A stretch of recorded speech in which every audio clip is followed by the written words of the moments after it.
Dites avec moi, guéri de la stérilité. Guéri de la stérilité. Amen. Que le nom du Seigneur soit glorifié. Écoutez-moi.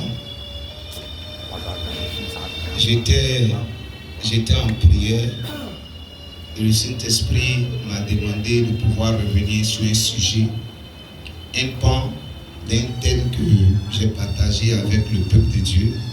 Amen. Les personnes qui viennent le soir. Amen. Il y a eu 2 mercredis dernièrement, par la grâce de Dieu, que j'ai été capable de pouvoir traiter un sujet. Amen. En rapport avec la guérison de toutes les formes de la stérilité. Amen. Le Saint-Esprit me demande de venir à nouveau sur un pan de ce message-là. Je vais le faire et je sais que nous serions fortement bénis au nom de Jésus.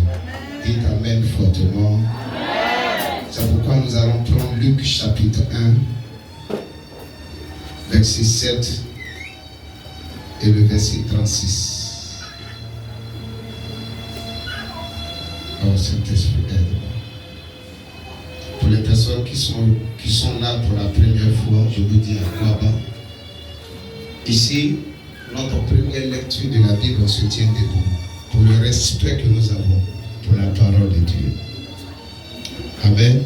Que tu sois sur la terrasse ou à l'intérieur. Amen. Au sujet de la chaleur, nous sommes en train de prier. Et au-delà de la prière, faire ce qu'il y a à faire pour pouvoir permettre à ce que le peuple de Dieu soit encore plus à l'aise étant dans la présence de Dieu. Les jours prochains, on aura le souhait de pouvoir mieux communiquer sur ça, par la grâce de Dieu. Amen. Amen. Luc chapitre 1, donc je vous présente d'avance toutes mes excuses. Prenez le soin d'écouter la parole de Dieu. Je crois qu'on sera fortement béni. Luc chapitre 1, verset 7 et le verset 36. Vous répétez après moi. Mais il n'avait pas d'enfant parce qu'Élisabeth était stérile. Et ils étaient l'un et l'autre d'un âge avancé. Lisons le verset 36 de Luc chapitre 1. Voici qu'Élisabeth, ta parente, a conçu, elle aussi, un fils en sa vieillesse. Et celle qui était appelée stérile est dans son 6e mois. Alléluia. Prions pour la parole. Shabbat Adonai Faria. C'est le temps de la parole. Saint-Esprit, parle-nous. Que l'image de mon sang éternel. Bénis-nous, agis pleinement, œuvre puissamment en ce lieu. Donne-nous, Papa, la révélation de ta parole qui est claire et qui donne de l'intelligence au simple. Fais-le, mon roi. Fais-le, paraclet. Fais-le, ami fidèle. Fais-le, toi qui vis au siècle des siècles. Merci, merci, merci, merci. Tu nous donnes cette nourriture spirituelle et notre vie change au nom de Jésus. Dites Amen fortement. Amen. On peut se rasseoir. Amen. Écoutez-moi très bien. Le contraire de la fécondité, c'est quoi? La stérilité. Amen. Une femme féconde est différente d'une femme qui est stérile. Amen. Au sujet de la stérilité, il y a pratiquement plusieurs définitions qu'on peut donner. Amen. Une personne est dite stérile quand elle n'a pas la possibilité, la capacité de procréer. Amen. Ça c'est un. Une personne est dite stérile quand elle n'a pas la capacité, amen, de procréer selon le désir qu'elle nourrit. Je m'explique. Amen. Une femme peut avoir un enfant. Amen. Son enfant a grandi. Alléluia. Ce dernier a 13 ans par exemple. Elle désire avoir un autre enfant. Il lui est difficile de pouvoir concevoir une deuxième grossesse. Amen. On dira dans ce cas-là, amen, qu'il y a une forme de stérilité également qui se présente à elle. Amen. Au sujet de la stérilité, en hébreu, il y a pratiquement 5 notions qui définissent le mot stérilité. Alléluia. En grec, il y a 2 notions qui se concentrent sur le mot stérilité. La Bible, de Genèse jusqu'à Apocalypse, a été écrite en 3 langues majeures. Amen. En hébreu, en araméen, l'Ancien Testament surtout, hébreu, et une partie du livre de Daniel a été écrit en araméen. Amen. Le Nouveau Testament, quant à lui, a été écrit en grec. Alléluia. C'est pourquoi généralement, je prends le soin de pouvoir donner l'origine de certains mots, amen, dans le but de pouvoir mieux communiquer la pensée de Dieu. Alléluia. Ça nous permet d'aller où? Jusqu'à la base, jusqu'au fond, amen, amen, et découvrir la pensée de Dieu. Dis avec moi, amen, très fort. Alléluia. Guéri de la stérilité. Alléluia. Dieu veut guérir son église de la stérilité. Alléluia. Une entreprise peut être stérile. Alléluia. Une église peut être stérile. Un homme peut être stérile. Une femme peut être stérile. Je disais dernièrement, alléluia, au sujet de la fécondité, elle se manifeste à 5 niveaux. Il y a la fécondité de l'esprit qui produit le caractère. Il y a la fécondité de l'âme, alléluia, qui donne droit à quoi? À la créativité, aux idées. La fécondité de la bouche, amen, qui donne accès aux mots. La fécondité des mains qui produit le travail. Et la fécondité des entrailles qui donne accès aux enfants. Alléluia. En ce jour, je ne souhaiterais pas me concentrer sur la fécondité des entrailles. Amen. Je veux toucher chaque aspect de notre vie. Alléluia. Que ce soit notre vie familiale, notre vie professionnelle, notre vie ministérielle, notre vie financière, notre vie sociale. Alléluia. Dieu veut guérir chaque aspect de notre vie dans le nom de Jésus-Christ. Dites amen plus fort. Alléluia. Tu peux être fécond, amen, au niveau des entrailles. Mais financièrement, tu peux connaître une stérilité. Ce message-là te concerne. Alléluia. Quelqu'un me suit? Amen.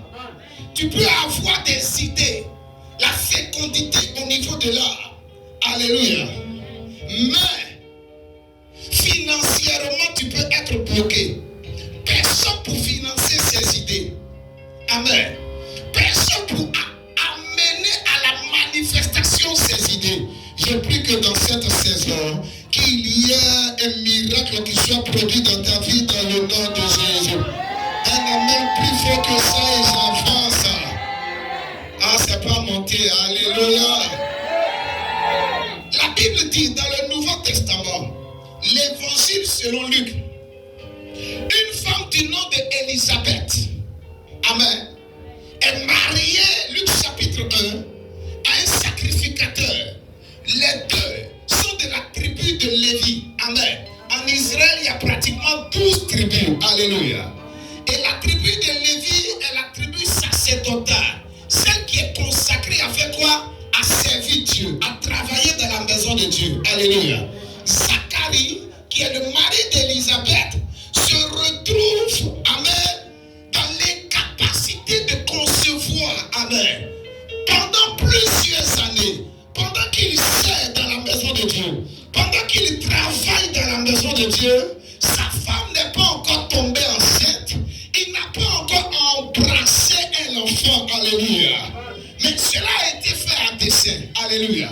Luc chapitre 1, le verset 7, je reprends la lecture pour vous. Mais il n'avait pas d'enfant. Dis avec moi. Mais il n'avait pas d'enfant. Parce qu'Élisabeth était stérile. Écoute-moi, le terme grec employé pour la stérilité en Luc chapitre 1, verset 7, on dit stéras. Dis avec moi stéras. S. Plus fort. S. T. E. I. C'est quoi stéras? C'est être rigide. Amen. Être rigide et manquer de fécondité ou manquer d'enfants. Stéras, ça signifie être rigide. Retiens bien la définition. Et manquer d'enfants. Élisabeth, la femme de Zacharie, le sacrificateur, l'homme de Dieu, celui qui travaille dans la maison de l'Éternel, est stérile. Pendant plusieurs années. Alléluia. Mais cela n'a pas empêché Zacharie à travailler dans la maison de Dieu. Le temps prévu par Dieu était arrivé. Amen. Élisabeth devait mettre au monde une personne de grande destinée. Écoutez-moi très bien. Les enfants uniques, on ne s'amuse pas avec eux. Amen. Les jumeaux, on ne s'amuse pas avec eux. La plupart des enfants uniques ont une spiritualité très élevée par rapport aux autres. Amen. Un enfant qui est unique dans la maison de son père et sa mère, tu vas voir sa spiritualité est beaucoup plus avancée par rapport aux autres qui sont dans une famille nombreuse. Les jumeaux ou les jumelles, c'est aussi pareil. Amen. Élisabeth devait mettre au monde un fils, Jean-Baptiste, qui devait préparer le chemin du Seigneur. Et la Bible dit, c'est vrai que Jean-Baptiste n'a pas fait de miracle. Il n'a pas guéri les malades. Il n'était pas dans des châteaux. Il n'avait pas de limousine. Il habitait dans le désert. Il se nourrissait avec des criquets sauvages. Alléluia. Le miel était sa nourriture quotidienne. Mais la Bible dit de la bouche de notre Seigneur Jésus, avant lui, alléluia, avant lui, en son temps également, il n'y a pas eu de plus grand prophète que Jean-Baptiste. Si le baromètre de la prophétie, amen, pour toi, c'est pour celui qui voit clair. Le plus grand prophète, c'est celui qui voit clair. Tu te trompes. Parce que Jean-Baptiste n'a pas donné le nom de quelqu'un. Il n'a pas fait quoi? Miracle. Mais Jésus dit de lui, il est quoi? Il est le plus grand prophète. Alléluia. Il avait une mission spéciale. Préparer la venue de notre Seigneur Jésus. Annoncer, alléluia. Préparer le chemin. Il était important que cet enfant naisse de façon différente par rapport aux autres. C'est ça pourquoi, malgré le service de ses parents dans la maison de Dieu, la grossesse a duré. Amen. Élisabeth n'a pas pu avoir un enfant parce qu'elle était rigide. Amen. Elle était stérile. Mais le Seigneur l'a visitée. Alléluia. Je prie que Dieu visite cette église dans le nom de Jésus. Oh, donne-moi un amen plus fort. Alléluia. Un ange de Dieu s'est présenté à Zacharie pendant qu'il était dans la maison de Dieu, dans le lieu saint, en train de servir le Seigneur. Il dit, l'Éternel a décidé de visiter ta maison. Que l'Éternel visite une maison avant la fin de ce mois au nom de Jésus. Que l'Éternel visite une entreprise avant la fin de ce mois au nom de Jésus. Que l'Éternel visite cette église, oui, dans cette année dans le nom de Jésus. Et donne-moi un amen plus nourri que ça. Qu'il le fasse au nom de Jésus. Et la conversation avec l'ange Gabriel va avoir lieu. Amen. Pour finir, l'ange s'est rendu compte que Zacharie doutait. Il dit, tu seras muet jusqu'à ce que ta femme puisse faire quoi? Mettre au monde cet enfant. Alléluia. En même temps que l'ange a fini de visiter Zacharie et sa maison, l'ange est allé visiter une femme autre qui était fiancée. Amen. Mais qui ne vivait pas dans la maison de son fiancé. Vous qui vivez ensemble pendant que vous n'êtes pas encore mariés, vous êtes sûr que c'est la Bible que vous pratiquez. Bon, il y a des gens qui ont décidé de regarder ailleurs. Il y a quelqu'un ici qui a en train de se poser la question. Lui, il fait comment pour connaître ma vie? C'est le Saint-Esprit qui connaît ta vie. Amen. Amen. Tu es enfant unique. C'est ça, non? C'est le Saint-Esprit qui connaît ta vie. Amen. Amen. Avance. Je peux pousser? Pousse. Non. Clarisse vient de se réveiller. Amen. Alors rapidement. Et l'ange va visiter Marie, qui était fiancée à Joseph. Les deux ne vivaient pas ensemble. Amen. Et l'ange Gabriel va dire à Marie, regarde, cette femme qui s'appelle Élisabeth, qui est ta parente, elle est dans son 6e mois. En d'autres termes, entre Jean-Baptiste et Jésus, il y a 6 mois. Ce sont des cousins. Amen. Mais il y a 6 mois de différence. Amen. Que l'ange de l'Éternel te visite au nom de Jésus-Christ. Écoute-moi, une parole a été apportée par l'ange. Pour faire quoi? Pour briser la stérilité qu'on appelle stéras dans la vie de qui? D'Élisabeth. Que la parole de Dieu que je suis en train d'annoncer du haut de ce pupitre-là puisse briser toute forme de stérilité dans cette église dans le nom de Jésus-Christ. Amen. Quelqu'un me suit? Si tu l'as fait comme ça. Lisons une autre portion des Écritures pour avancer rapidement. Prends Luc, chapitre 23, verset 29. Luc 23, verset 29. Écoute ce qu'il dit.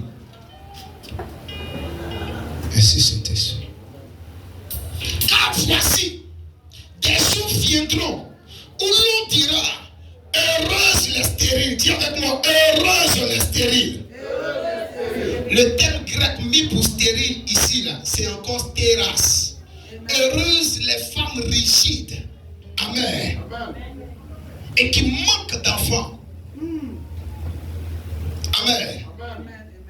Quelqu'un me suit? Est-ce que tu sais qu'il y a une forme de stérilité qu'on appelle par exemple Akar? La forme de stérilité qu'on appelle Akar, c'est le genre de stérilité où tes organes reproducteurs sont détruits. Mais ici, ce n'est pas le cas. Amen. Les organes reproducteurs sont là. Amen. Mais tu es comment? Tu es rigide. Et tu n'as pas d'enfant. Amen. Quand tu arrives à produire peu, on dira aussi que tu es stérile. Quand une église arrive à produire peu de nombre, peu de convertis, peu de missionnaires, la stérilité également se présente à cette église. Quand dans ton entreprise, tu n'arrives pas à faire beaucoup de sources de revenus, beaucoup de bénéfices, il y a aussi une forme de stérilité qui se présente. Jésus dit, Jérusalem, tu n'as pas reconnu ton temps de visitation. Je suis venu te sauver. Tu as eu un comportement autre. Tu as fermé ton cœur à mon message. Mais il va arriver un temps où les femmes qui sont rigides et qui n'ont pas d'enfants, on leur dira comment? Heureuses. Parce que Jérusalem, tu seras détruite. tes enfants vont mourir. Et effectivement, selon l'histoire, 70 ans après Jésus, Jérusalem a été détruite par l'empereur Néron. La ville de Jérusalem a été calcinée. Les enfants ont été maltraités. Et plusieurs juifs sont allés en déportation. C'est là que dernièrement, en mai 1948, qu'Israël a été reconstitué en État. Mais pourquoi ils ont connu tout ce traumatisme-là? C'est à cause du fait qu'ils n'ont pas reconnu le Messie, reconnu le Sauveur, reconnu celui qui est capable de manifester la fécondité. Ma prière, c'est que tu puisses le reconnaître. Pour que tes entreprises puissent prendre une autre allure. Si cette église le reconnaît, l'église également va prendre une autre allure. Si dans ta famille il y a une forme de stérilité, tu reconnais Jésus. Il est capable de briser les chaînes de la stérilité. Et je prie que la main de Dieu soit agissante dans ta vie. Dans le nom de Jésus. Dis Amen fortement. Écoute-moi. Être rigide ou la rigidité évoque spirituellement. Amen. Si tu es là comme ça, on va rapidement. Être rigide ou la rigidité évoque, amen, le genre de personne insoumise. Amen. Spirituellement parlant, cela évoque le genre de personnes insoumises et désobéissantes à quoi? À la parole de Dieu. Amen. Quand une église est atteinte par la stérilité qu'on appelle stéras, amen, tu vas voir dans cette église, il y a l'insoumission et il y a quoi? La désobéissance à la parole de Dieu. C'est ça pourquoi on peut constater que les âmes sont rigides. Les affaires de chaque âme sont comment? Rigides. Amen. On est insoumis et on est désobéissant à quoi? À la parole de Dieu. Et puisse Dieu t'aider à comprendre ce message-là, afin que cette forme de stérilité dans ta vie soit détruite et anéantie dans le nom de Jésus. Que ta progression soit constatée dans le nom de Jésus. Dis Amen fortement. Reçois cette grâce. Est-ce que tu sais, amen, que Dieu veut que ce lieu-là soit rempli? Amen. Qu'il y ait bâche dehors. Amen. Que la bâche même soit remplie. Amen. Très bientôt, on va mettre bâche dehors. Amen. Amen. On va le faire par la grâce de Dieu. Amen. À partir du mois prochain. Amen. J'ai déjà échangé avec mes responsables. Amen. Amen. Est-ce que tu sais que Dieu veut, pour notre confort, amen, que tout ce lieu-là soit climatisé? Amen. Amen. Amen.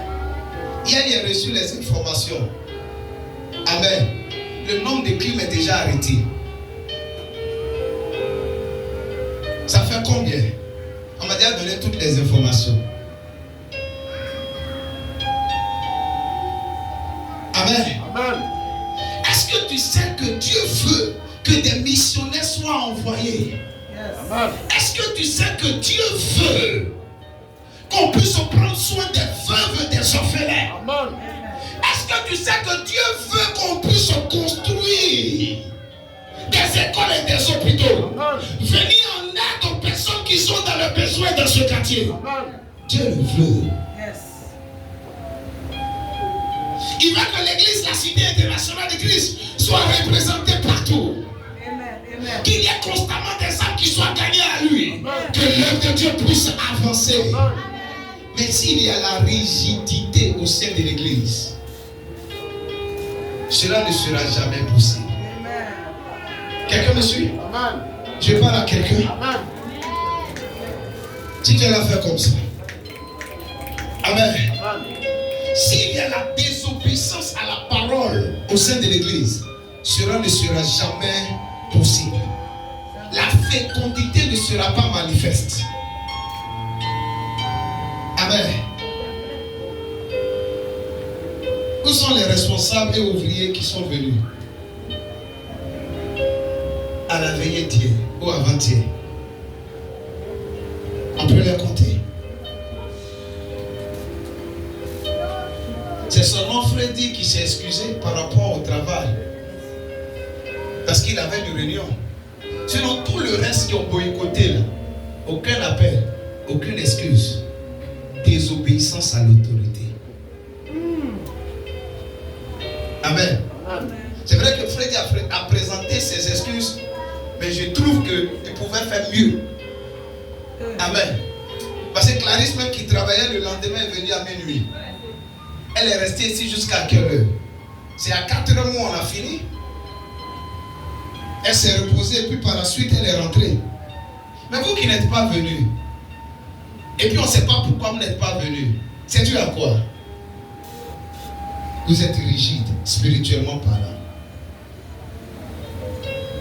Mets-toi dans une autre posture. Quelqu'un me suit? Regardez-moi s'il vous plaît. Mets-toi dans une autre posture. Tu vas t'assenter au travail. Amen.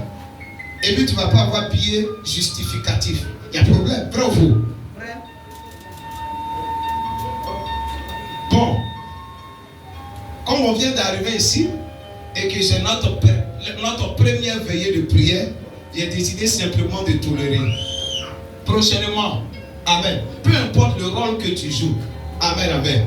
Si j'organise une veillée que tu ne viens pas, tu ne justifies pas ton absence, amen, tu ne vas pas servir à l'église.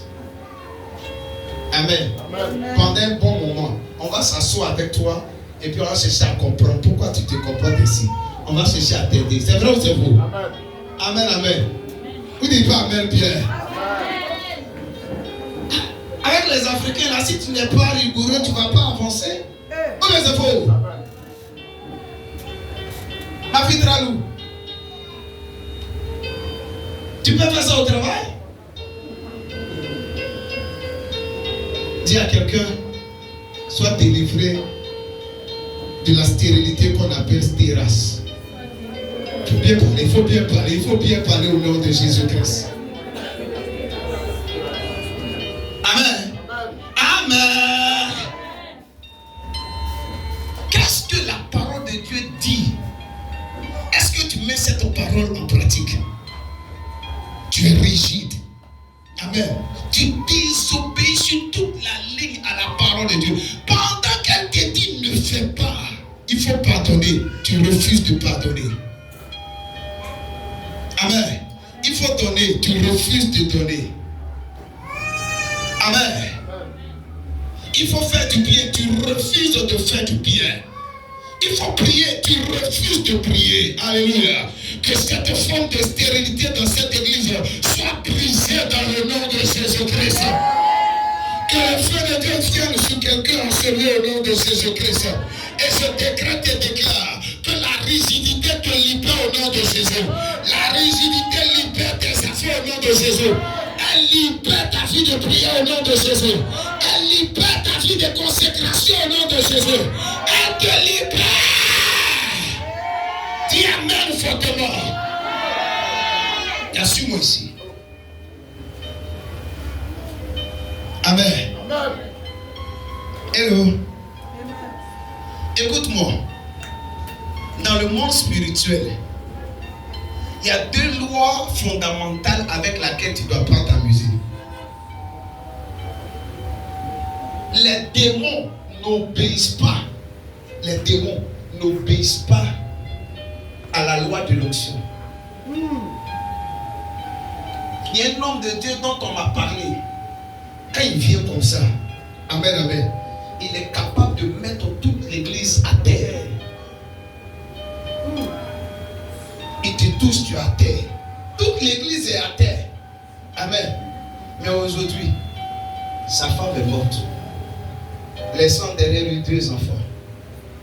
Il se retrouve, amen, dans les environs de la frontière du Libéria. Amen.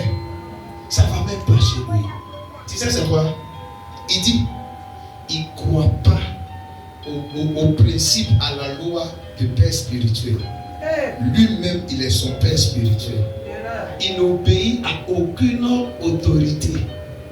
Il gère le prix. Quand il dépose la main, tu tombes. Mais son ministère n'a pas avancé. Sa vie n'a pas progressé. Amen. Il y a une porte que Dieu a ouverte dans notre vie. Amen. Et très bientôt, vous le saurez. Amen. Hier, j'étais obligé de faire quoi? D'appeler mon père spirituel. Et puis de partager cela avec lui. Amen.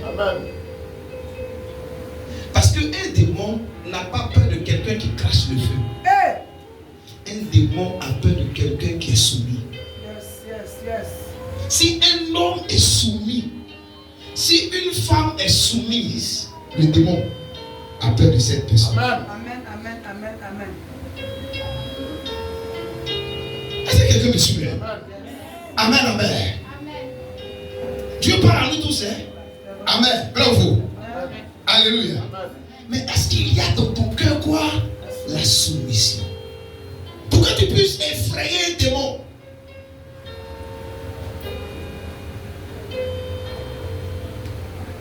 J'ai appelé l'une de mes filles. Quelque part. Je lui ai dit, voici ce que Dieu dit. Elle dit, moi-même, quand elle et moi on s'est rencontrés, le Seigneur me mettait à cœur de venir à l'hôtel et puis de poser une action. Mais j'étais en train de douter. Et dit, moi j'étais dans mon coin. Je n'étais pas informé. Je partageais avec toi la pensée de Dieu. Et voici ce qu'il te recommande. Son obéissance m'a marqué. Son obéissance m'a fait quoi? M'a marqué. Il y a un prophète avec qui je me suis retrouvé au Nigeria. On avait le même mentor par la grâce de Dieu. Feu l'apôtre Zacharie Aditola. On était dans la même chambre. Amen. Lui, il n'avait pas encore 40 ans. C'était en 2000, comment on appelle ça? En 2015. Lui, quand on était au Nigeria, dans une très belle maison. Il n'avait pas encore 40 ans. Dieu lui avait déjà fait la grâce d'aller partout dans le monde entier prêcher. Et puis, me présente ses photos. Il est au Qatar. Amen. Avec les grands types. Amen. En train de prêcher. Et puis, je me retrouve sur le même lit que le gars. Il dit, ah, c'est que moi, j'ai une grande destinée. Hein? Amen. Tu sors de la chambre, la piscine est là. Amen. C'est pratiquement un château. On était dedans. Et puis il me disait, avant que tout ne décolle dans sa vie, un jour, notre père, qui était pour moi un mentor, Zacharie a détourné le feu. Amen. L'a appelé et puis lui a dit, j'ai besoin de 2 millions. Avant 3 jours. Il n'avait pas 2 millions sur lui. Amen. Il a remis ciel et terre. Il a réuni les 2 millions. Il est venu déposer au pied de l'apôtre. Le gars là, il est fils des planteurs. Amen. Son papa c'est un cultivateur de riz. Il ne sait pas parler français. Mais c'est là, sa bercère a eu lieu. Amen. Ils ont reçu des hommes de Dieu étrangers.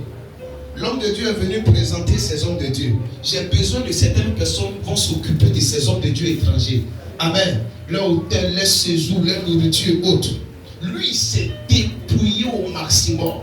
Quand il a fini de faire tout ça, les 2 hommes de Dieu étrangers qui étaient venus, merci, lui ont demandé, est-ce que tu as un passeport? Ces 2 hommes de Dieu l'ont fait rentrer quelque part. À partir de là, tout a basculé dans sa vie. Amen.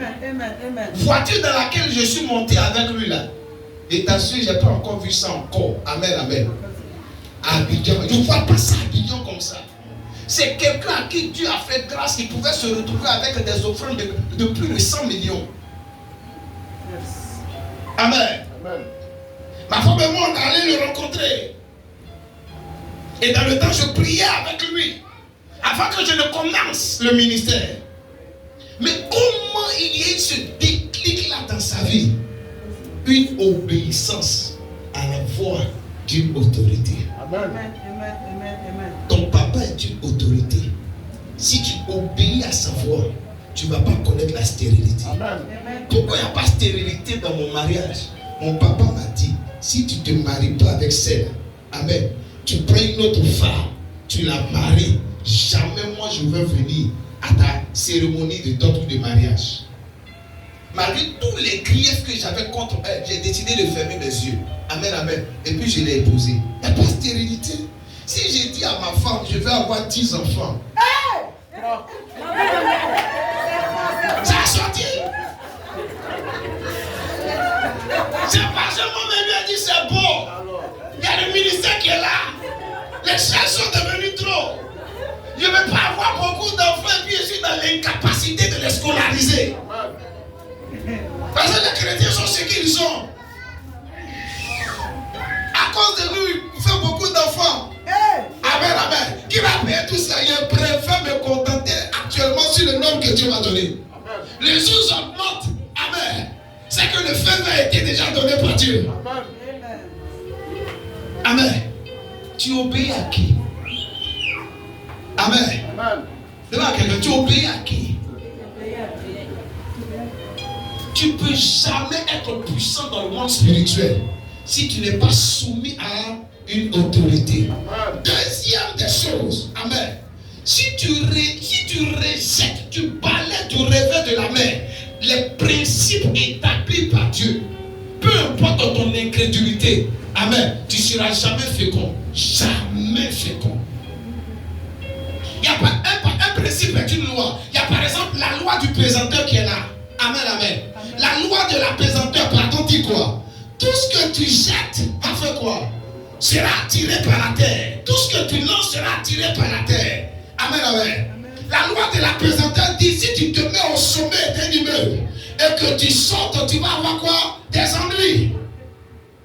Toi, tu dis tu ne crois pas en cette loi. C'est ton problème.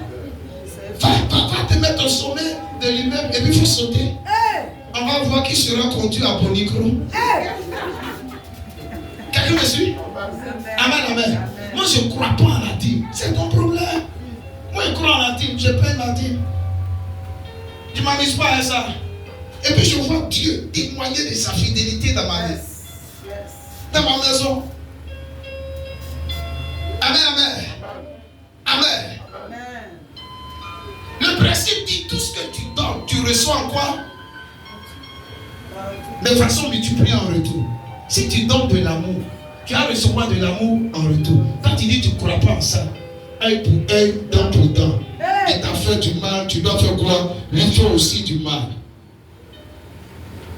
Et un fils qui aime un adage, amen, on m'appelle la menace. Alléluia. Amen, amen. C'est celui qui rend le mal par le mal pour voir si le mal que tu lui as fait mal. Alléluia. C'est pas biblique. Alléluia. Ça c'est le langage du monde. Quelqu'un me suit? Si tu cherches à utiliser ces deux lois, elles sont universelles. Tu vas voir Dieu te faire vivre la fécondité dans le nom de Jésus-Christ.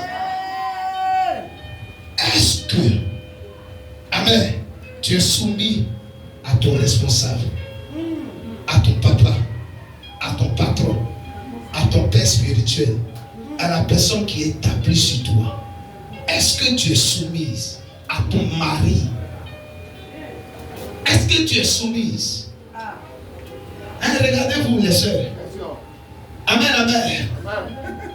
Est-ce que tu obéis à la parole de Dieu? Vous les voyez souvent assises à la première rangée dans l'église. Amen, amen. Les pères spirituels prêchent, leur visage est serré comme ça. Alléluia. Amen, amen. Ce sont les responsables de l'église. Ils se disent qu'ils connaissent tout. Amen, amen.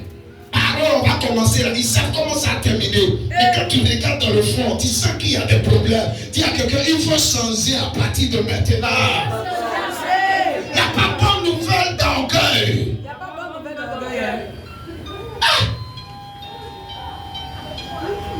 Sois content d'écouter ton père.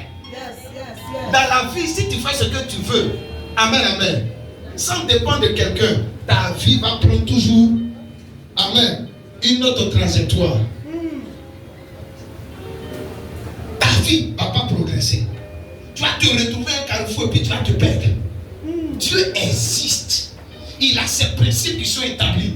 Tu es chrétien, tu n'es pas chrétien. Si tu découvres ces principes, tu les mets en pratique, il va témoigner de sa fidélité dans ta vie dans le nom de Jésus. Je vais chuter maintenant. Alléluia. Comment être guéri de la rigidité?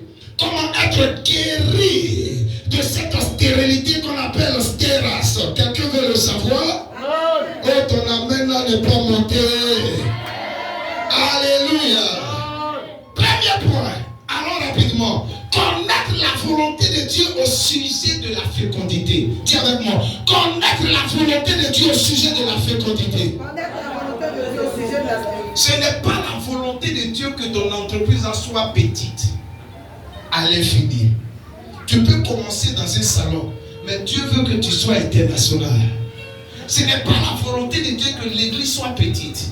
Il y a des gens qui disent quand il y a beaucoup de fidèles à l'église, le pasteur ne peut plus suivre les âmes. Moi j'aime les petites églises. Là le Saint-Esprit se manifeste. Que le Seigneur les chasse auprès de moi au nom de Jésus.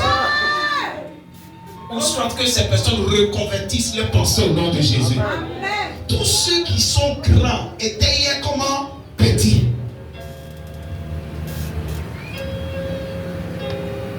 Amen. Si tu es rentré dans une entreprise en tant que balayeur, Dieu veut que tu finisses au sommet au nom de Jésus. Parce que celui qui est en bas, il n'a pas trop de pouvoir. Alléluia. On va marcher sur lui. Jésus n'est pas glorifié quand tu es en bas. Mais quand tu es au sommet, Jésus est glorifié. On dit lui là, c'est un enfant de Dieu. C'est là, c'est un enfant de Dieu. Elle peut commencer cette personne à imposer les lois spirituelles dans l'entreprise. Mais quand tu es en bas, tu as décidé quoi? Si le patron dit tu viens travailler dimanche, tu fais quoi? Tu as oublié, non? S'il te dit le 31 décembre, tu viens travailler, tu as fait quoi? Tu as oublié? S'il te dit dans mon entreprise, quand tu rentres, personne ne doit dire Alléluia, ni même adresser une prière à une divinité quelconque. Tu as fait quoi? Tu as obéi? Tu as réfléchi? Ça là est gaï là. Si je laisse ça là-haut, qui va payer mon loyer, mes factures, mes enfants? Je suis obligé de faire quoi? D'obéir. Hey. Connaître la volonté de Dieu. Et Dieu veut que tu sois fécond. La Bible dit Dieu bénit Adam et Ève. Genèse chapitre 1, le verset 28. Et il dit quoi? Soyez féconds. Je prophétise que tu sois fécond au nom de Jésus-Christ. Je déclare que tu sois fécond au nom de Jésus. Et donne-moi un bon amen. Que ton entreprise soit féconde au nom de Jésus. Que l'œuvre de tes mains soit féconde au nom de Jésus-Christ. Que ton ministère soit fécond au nom de Jésus. Que tes affaires soient fécondes au nom de Jésus. Qu'il y ait la fécondité dans ta maison. Au nom de Jésus. Amen. La stérilité n'a jamais été le plan de Dieu. Deuxième clé. Si tu veux être guéri de cette stérilité, il y a quelqu'un à côté de toi, s'engager dans l'intercession. S'engager dans l'intercession. Où sont les intercesseuses? Elles n'ont pas fini de tourner les vitesses dans le sommeil. Elles n'ont pas fini de dormir. Où sont les hommes qui intercèdent? Il y a beaucoup de prières, mais très peu d'intercesseurs. Chaque jour, Seigneur, bénis-moi. Seigneur, donne-moi le mariage. Seigneur, Seigneur, mon travail. Seigneur, Seigneur, tout ce qu'ils présentent à Dieu, ça tourne autour d'eux-mêmes. Mais ils n'ont jamais été concentrés. Seigneur, regarde mon pays. Avec ce qui se passe sur les réseaux sociaux, c'est compliqué. Délivre mon pays. Seigneur, regarde mon voisin d'à côté. Amen, amen. Il passe par des situations si difficiles. Délivre-le. Seigneur, regarde ma voisine. C'est une prostituée. Tu peux la sauver. Seigneur, regarde l'autre là. Regarde-le. C'est un mystique. Il ne te connaît pas. S'il est dans le mysticisme, c'est parce qu'il ne sait pas qui tu es. Je te prie de le sauver. Ils sont là constamment en train de juger. Un intercesseur ne juge pas. Un intercesseur fléchit les genoux à terre. Il lève les mains vers le ciel et il crie à Dieu en faveur de lui. Que Dieu suscite des intercesseurs. Une église qui s'engage dans l'intercession est guérie de la stérilité. Seigneur, il y a peur d'ouvriers. Envoie de nouveaux ouvriers. Les guitares sont là. Où sont les guitaristes? Où ils sont? Il n'y a pas. Parce que personne ne veut jouer à la guitare. Très bientôt, ces cordes-là vont se détruire. Donc on appelle ça pour faire quoi? Pour décorer l'église. Ils n'ont pas le temps. Tout ce qui les intéresse, c'est le gars, c'est le dos, c'est le ventre, c'est l'argent, c'est le travail. Avance. Ils sont concentrés sur eux seuls. Comme si la vie la tournait simplement autour d'eux. Changer. Il dit comme il n'y a personne pour intercéder. Ézéchiel chapitre 22. Je vais répandre ma colère. Pourquoi Dieu est en train de frapper les membres de ta famille? Parce qu'il n'y a personne pour se mettre à la presse en faveur de ton père, en faveur de ta mère, en faveur de ta famille. Que Dieu les suscite. L'intercession guérit. La stérilité. Et la dernière clé, alléluia. Dis avec moi, s'engager dans le service. Lisons ce dernier verset puis on va s'arrêter là. Exode chapitre 23. Tu as pris? Tu as pris? La première personne a trouvé faire la lecture pour moi. Exode 23. Ok, j'y suis. Je lis. Verset 25 à 26. Écoutez. À la maison, tu peux aller jusqu'au verset 33. Moi, je m'arrête au verset 26. Vous servirez l'Éternel, votre Dieu. Il bénira votre pain et votre eau. Et j'écarterai la maladie du milieu de... Est-ce que la stérilité n'est pas une maladie? Répondez-moi. Est-ce que tu sais Dieu? Amen. Il y a plusieurs manières de servir Dieu. Moi, je sais Dieu avec mes moyens, avec mon corps, tout ce que j'ai, avec ma famille. Est-ce que toi, tu le sais? Est-ce que tu le sais avec ton argent? Avec le temps qu'il t'a donné, est-ce que tu le sais? Commence à le servir. Amen. Service en grec, pardon, en latin, c'est quoi? C'est sacerdoce. C'est un service qui est comment? Qui est sacré. Pardon, sacerdoce. Sacerdoce en grec, qu'est-ce que j'ai dit? Sacerdoce en latin, c'est sacerdoce, qui signifie service qui est comment? Qui est sacré. Sacerdoce en latin. Quelqu'un qui est engagé dans le sacerdoce, c'est celui qui fait un service sacré. Il dit, vous servirez l'Éternel votre Dieu. Dieu est sacré. Il veut que nous tous, on s'engage dans le sacerdoce. Amen. Même si tu travailles à la fonction publique, tu dois à ta manière servir Dieu. Amen. Tu seras guéri de cette forme de stérilité qu'on appelle stéras dans le nom de Jésus. Je continue. Il n'y aura dans ton pays ni femme qui avorte. La condition, c'est que tu sers. Ni femme stérile. Je te ferai parvenir à un âge avancé. Pourquoi tu mets tout? Tu ne le sais pas. Tu veux vivre longtemps? C'est rattaché au service. Tu ne veux pas connaître la stérilité? C'est rattaché au service. Ressaisissez-vous. Quelqu'un me suit? S'il y a des personnes en ce lieu qui connaissent cette forme de rigidité, cette forme de stérilité, appelée stéras, je voudrais du haut de ce pupitre vous annoncer cette bonne nouvelle. Amen. Avec ce dernier verset. Alléluia. Galates chapitre 4, le verset 27. Écoute ce que Dieu dit te concernant. Galates 4, verset 27. Je lis.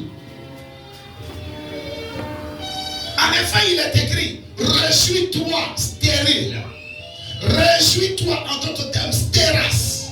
Toi qui n'enfantes pas, éclate de joie et pousse des cris. Toi qui n'as pas éprouvé les douleurs, car les enfants de la délaissée seront plus nombreux que ceux de la femme qui a son mari. Que cette parole soit une prophétie dans ta vie dans le nom de Jésus-Christ.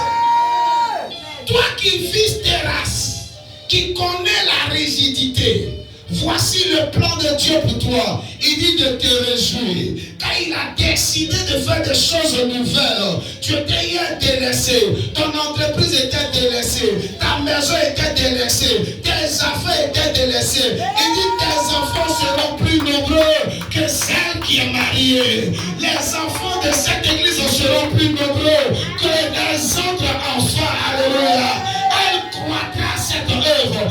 Elle grandira cette œuvre.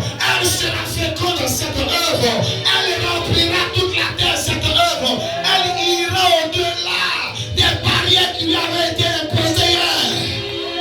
Au nom de Jésus, je prophétise cela sur la vie de l'église. La cité internationale de Christ. Dis Amen fortement avec moi. Et tiens-toi debout et rendons grâce au Seigneur.